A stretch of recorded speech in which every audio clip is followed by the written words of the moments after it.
All right. Hello, everyone. This is Hunter Doyle. I'm here with Sanjay George, and we're interviewing Ray Davis today, Temple running back. He was ESPN and Pro Football Focus true freshman All-American last year. Really impressive. Ran for 900 yards and 8 touchdowns. We really want to thank you for this opportunity. We really appreciate you being here. So, yeah, let's get into it. Let's do a few questions. So tell us a little bit about yourself and your background, just like your journey and how you got to where you are and like how you got into football. Yeah, again, first and foremost, thank you for having me. I'm from California, San Francisco. I went to boarding school in New York for about 3 years, and I also did a prep year in New Jersey. So, I've always been on the East Coast. I've always been very fond of a lot of schools on the East Coast. I've enjoyed my time here, and when I ended up going to the boarding school in New Jersey called Blair Academy, that's when Temple kind of started to really recruit me. It came down to Purdue and Temple, and I'm gladly I made the choice to come to Temple, and kind of the rest is taken from there. Awesome. So a lot of times, like people have big role models or like coaches or someone, even like an older player who they look up to in their lives. So tell us about some of those people in your life and who have like really pushed you to get to this point. I mean, without a doubt, definitely would say my family. My family's been in my corner. They've sacrificed so much for me to be where I am today. I definitely the biggest role model to be my father. My father went through a lot of trials and tribulations and dealt with a lot of stuff, having eight kids and having to make a lot of sacrifices for us to achieve and want to do what we want to do. So I definitely say he's one of my biggest role model, and just you know my one of my second biggest role models, my little sister. My little sister, kind of taking the back seat of the family and not being an athletic one, but she embraced it. She loved every bit of it. She supported every game, and it was always there during ups and downs. And I love her to death, and it's like my twin. And whenever I'm feeling something, she feels it too. And I look up to her being my little sister, just because I would love to have the confidence she had, to not care about what others thought, and I just love it about her. Hey, Awesome. man, that's awesome. Thank you. All right, so you brought up yourself. You were choosing between Purdue and Temple for the most part. What really leaned you over towards Temple? So during the time I was getting recruited, Coach Collins was still here, and I liked Coach Collins' enthusiasm. He had a plan. He had everything mapped out for what could have happened here if he was still here. I really connected with the running back coach, Coach Lucas, Tony Lucas. I liked what he had to say. I liked the vision that he had for me in the future of being like Rockwell and Jagger and those guys who were still here at the time. So that's kind of what brought me here. And then when he fell off and things kind of just became a little bit rocky, I decommitted for a little bit, but I still felt like this was home. I felt like this was a place where I wanted to be, and I ended up recommitting. And Manny Diaz had got me to sign, and then unfortunately Manny Diaz left, so I ended up getting close with Coach Carey, who came in when I was here as a mid-year. And I love that he's all about football. He's not about the flash and all this. He just wants to take everything as a business trip and go win a game. Hey, man, great to hear. All right, also, you were on the AAC honor roll, man. How important is to you being a student athlete? I'm sure you have so much to do playing football, working out to perform like you do. What does it mean to you to be on the honor roll as well, to perform so well on the field and in the classroom? Means a lot. I think that it shows to a lot of outside viewers that us athletes aren't just athletes. I think when you think of an athlete, people just see us as just going out there and play the sport that they like to watch, and no one understands the hard, the grind that we have to put in the classroom to stay eligible, to be able to be on the field. You have to, have a certain GPA, or you have to get this grade. So I think it's a great segue for athletes to be able to, in order to perform on the field, you got to perform in the classroom. And I want to be the first in my family to graduate from college. So, that's the biggest goal for me is, having a 3.0 or higher in the class. And that's what's going to get me to play. I don't look at it as, I'm a college athlete, I'm going to play regardless. Like, I hold myself to a high expectation where I need to get a 3.0, or I feel like I haven't accomplished it, I haven't done anything for my team, my teammates, or anybody in my family. Yeah. Well said. Yeah. So we know about like the single digit tradition at Temple, and that's like a really big part of their tradition. So tell us a little bit more about that, like what it really means to the team, like how it impacts how you guys practice, and what it's like how that is like motivation to just like want to get one of those numbers and keep Yeah. working hard. Certainly, the single digit thing has been going on for years here, and I think it's a great goal for us younger kids to have, and people here to have, is to be able to be a single digit, to be one of those profound leaders that people look up to. It's a great tradition, and it makes everyone work. It makes everyone bring out their true competitiveness. and it comes down to like it's no more a position battle. It's more of a battle to earn your stripes, to earn the respect of your peers and the coaches. So I think that's a great thing because when you think of battling, everybody just thinks position. And when you're here at Temple, it's position, and it's trying to get that single digit to be that guy, whether you're a starter or you're not. How your teammates look at you. So it's a great thing. I'm really hoping that I'm in the run for it. I would love to get back to number 7. Unfortunately, I won't be able to, but whatever number I get, I'll be lucky and I'll represent it well. Definitely, yeah. Love to hear that, man. So you had Coach Infante, right, this year, and just tell us about kind of his impact on how your freshman year went, and how Jagger impacted you. Like Jagger was one of the older guys on the team who could be like a mentor. So tell us a little bit about that. Yeah, I don't want to just single Jagger. I think that whole room impacted my game and impacted my whole first year here. They brought out a side of me that I didn't think I had with being competitive and pushing me every day. In the film, in the weight room and on the field. I don't want to just single out Jag. Jag did a wonderful job just being an older guy and guiding me in the right way. But Coach Gabe was there for me day one, and he led me to having the great season that I had. Was keeping my head straight, just being able to not let all the outside noise get in me, not all the hype. Being able to play as a true freshman. He just always said, hold yourself to the same standard your teammates would hold you to. Don't lose focus. Don't go too high. Don't go too little. And I would think of those words every day. And he's like another father to me. And I'll trust him with my life, and I'll trust him with my decisions, my future decisions, or whatever I do, and stuff like that. But that whole room played a big part in this season. Definitely, yeah.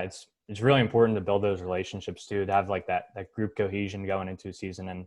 And you guys, Temple's had some really good running backs in the past. Obviously, Jahad Thomas was a star not long ago. When you guys, even before you were on the team, like they had that night game against Notre Dame, and like you guys have had Raquel obviously, and even like this year, like David Hood, or in recent years, David Hood, Jagger, and you. So talk to us a little about like that legacy of running backs you guys have had, and like how that's continued and why that's continued throughout the years. I think it's great. Unfortunately, I wasn't here to see Jahad, and I got to see Raquel a little bit. I got to see David Hood for a little before he ended up getting injured. So, I miss out on the great traditions of seeing those guys. Being a part of it's amazing. I really want to establish myself in the door of being one of these top Temple running backs that go down in history. I always tell myself, and I tell, a lot of these guys, I want to go down in history as being one of the best running backs here at Temple. I don't want to settle for nothing. I don't want to settle for less. I know I got to catch up to Jahad and Bernard Pierce. And, my goal is I want to be able to look up and be like, okay, I'm in every top 5 in every category. And I think what people don't understand is this tradition is going to go on for a long time. We got great guys like Onassis Neely, Edward Sadie, Tavon Ruley. Those guys are going to come in and make an impact real quick. I'm really excited for this season with me and Tavon stepping in, and Tavon taking the role that he didn't have last year. I think he's going to be a star in the making once he starts getting a little bit more under his feet. But I think traditionally this running back tradition is going to continue to grow, and if not, going to get better. I love to hear it. So let's talk a bit about you now specifically. How would you describe your play style on the field? If I had to compare it to one typical runner, let's say if he's in the NFL, I would have to say more of a James Conner, without the being the power back, but more just elusiveness and being patient. That's one thing that I think my game has evolved throughout the years is being patient. I know how to find the right holes. I know how to go in the right holes and stuff like that. I've got better at blocking. I think that's what really separated me with being able to start this year is my blocking ability has just been tremendous. And I know I can get better at it. That's one thing I pride myself on is protecting our quarterback. Without him, we wouldn't win games. So, I would love to say that I'm an every down back. I'm a complete back. I can go in the slot. I can catch. I played quarterback in high school. I played 5 positions in high school, so I can do pretty much everything. But definitely my vision is probably one of my best things. I got you. All right, so you already just compared yourself a bit to James Conner as an NFL running back. Is there an NFL running back that you admire really, like which you think stands out above the rest to you? Alvin Kamara, without a doubt. I think people don't understand that man is very versatile. You can line him up as a 1. You can put him in a slot. what he does, he brings a different type of element to the game where you, as a defensive coordinator, you got to be like, you have to make a special game plan for him. Mm-hmm. And definitely I admire him. I watch his tape almost every other day. I make sure I catch a Saints game. If not, I try to get film on him. I try to catch it on YouTube. Just watch everything he does. Hey, man, great answer. Can't argue with that. Yeah. Threat to every defense he sees. All right. Every player has one of these. So I'm curious to hear what yours is. What is your favorite play? It doesn't have to be from college. It can be in college if you want. It could be in high school. What's your favorite one play on the field? I know every player's got one of these, and I'm curious to hear yours. This probably be a different answer. My favorite play is a play that actually isn't to me. I kind of like we have this play where we kind of do a jet sweep. It's basically like a fake handoff to me, a jet sweep to our slot receiver Blue, and I just love seeing Blue take off with having full set of steam and just kind of going. I like that because a lot of people are really focused on me and him able to round it around the corner. He took a play like that against Memphis, and I just love seeing that. Love seeing my teammates get the yards that they deserve. Awesome. Hey, unselfish answer, man. Love it. Yeah, love to hear that. So you had a really big game against Georgia Tech this year. You guys won 20-42, big win. So tell us a little bit about like what kind of was going through your head that day, and like how you just kept pounding the ball forward and just had a big day. Yeah, I mean, my whole family flew out there. My mom's side of the family flew out there, so I definitely wanted to put on a good game for them. They came all the way from California, so I had to make it worth it. Every game she seems to come to, I end up doing really good. So I had a feeling I was probably going to do pretty good. But I think also what I was truly annoyed is everybody's putting this revenge game, this revenge Collins. And I always tell people it's not revenge with him. He gave me an opportunity to be here. If it wasn't for him, I wouldn't be in the Temple uniform. So the way I looked at it was I'm going to attack the game, just playing it like any other game. I'm not going to have this revenge game. I'm not going to have any grudges on nobody. And I was able to get hot. I know throughout practice, and we've always were stressed we're going to run the ball. We're going to try to get the running game going. And me and Jacker had very successful games. And I was pretty happy to get a career high in that game. Yeah, for sure, definitely. So talk to us a little bit about like Temple's been on the rise as a program for a little bit, and I mean, at least from an outsider's perspective, it seems like there's a lot of really good locker room chemistry in there. So talk to us a little bit about the importance of that on Temple and just throughout your football career too. How important it is to be on the same page with guys and just build relationships. I think it's pretty good. Like I said in the past, is a lot of programs. I don't think a lot of their older guys would always reach out to the young guys or try to pay any attention to them. And I think that's very different from us. Is our older guys pride on taking in the young guys and teaching them what they know and trying to get them on the right path. And it's always a great competition when your older guys trying to make you compete, make you try to beat him for his job. No one on this team ever expected their position they're gonna have their position at all. Everything is a job, and I love how that chemistry of just competing and having that nature, and it's truly a brotherhood here. Everyone loves everybody. We stress really well on just trying to be being really close on the field, but also off the field. We do a lot of team activities. Guys are bonding with each other. You don't ever see us walking alone. We always walk together to classes. We're always with each other. So it is really a family here, and that translates when you're a family off the field. That makes even on the field even better, because guys will trust you and believe in you. If you make a mistake, it's you got it. Next time it's not coming at them or downgrading them. Mm-hmm. Definitely, for sure. Hey, well said, man. All right, so life's hard, dude.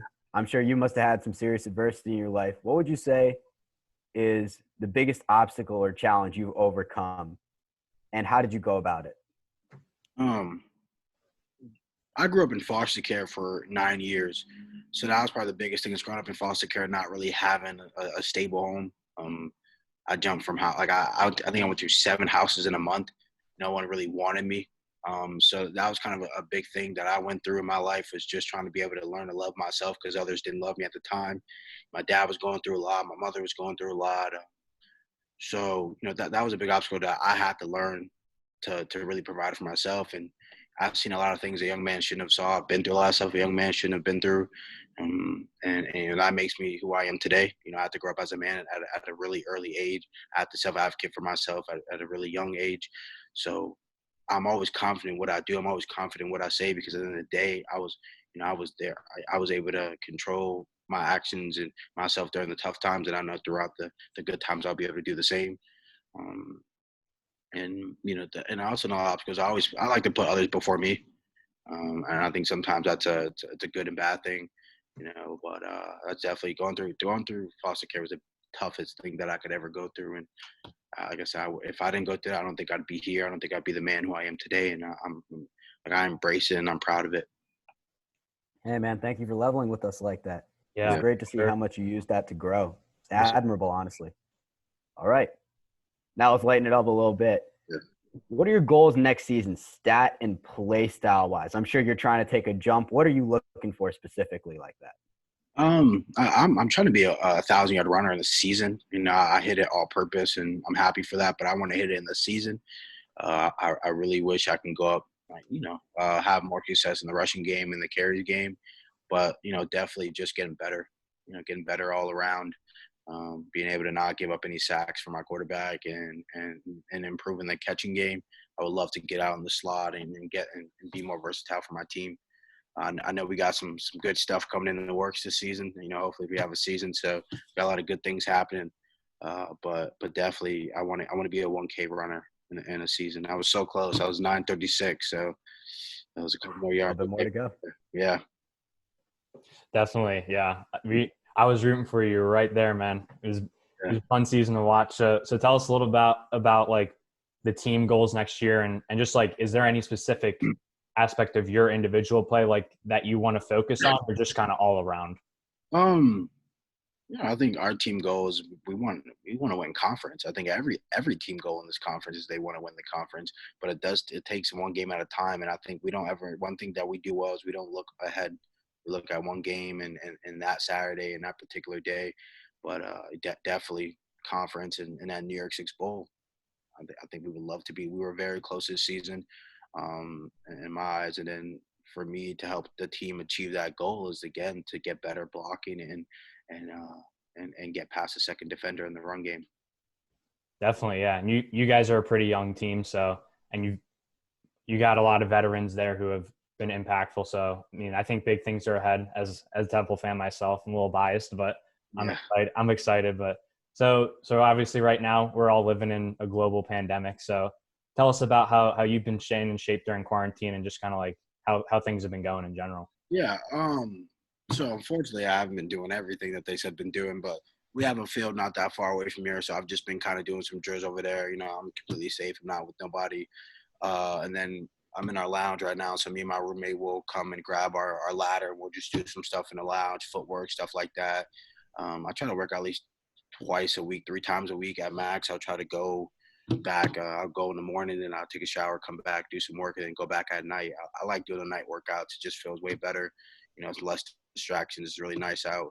And then whatever we can, we put some cans in a garbage bag and we'll do some curling, do some bench press, and just try to put anything together to get the lifting part out of it. But I'm trying to stay in shape. I'm trying to be ready for September 5th if hopefully we have the game at Miami.